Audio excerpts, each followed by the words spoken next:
ভাই এটা সেই মেয়েটা না, রিসেন্টলি ভাইরাল হয়েছে, দেখ দেখ দেখ। তুই তো এরকম মেয়ে নোস, কীরকম কেন করতে গেলি রে? আজকাল টাকার জন্য এরা সব কিছু করতে পারে। মরতে এসছিস? অভিতা, তুমি এখানে? শুনেছি তুই নাকি সাঁতার জানিস, আর এই নদীর গভীরতা খুব একটা বেশি না, চারিদিকে এত লোকজন, বাঁচিয়ে নেবে, মরতে পারবি না রে। অভিদা, তোমার বাড়ির সামনে এত ভিড় দেখলাম, আজ আমার জন্মদিন।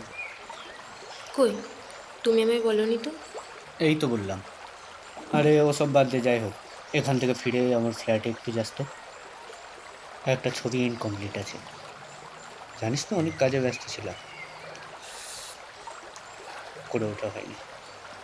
আর হ্যাঁ, মরে গিয়ে প্রতি মুহূর্ত আফসোস করাচ্ছে, বেঁচে থেকে লড়াইটা করে দেখ। অভিদা, happy birthday. Same to you. কোথায় চললি? কেন ফ্ল্যাটে? তোমার কাজটা বাকি আছে যে।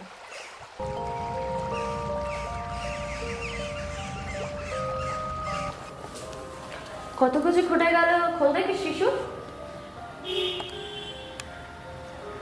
রাশের ফ্লাইটে যে অভিনেতা ছিল না, তোর আভা শেখাতো, সে আজ সকালে সুইসাইড করেছে।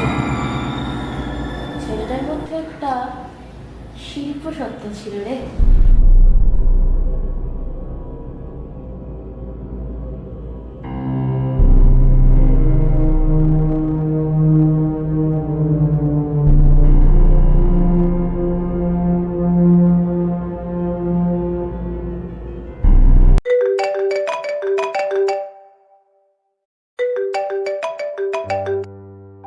হ্যাঁ হ্যালো, কোথায় আছিস তুই?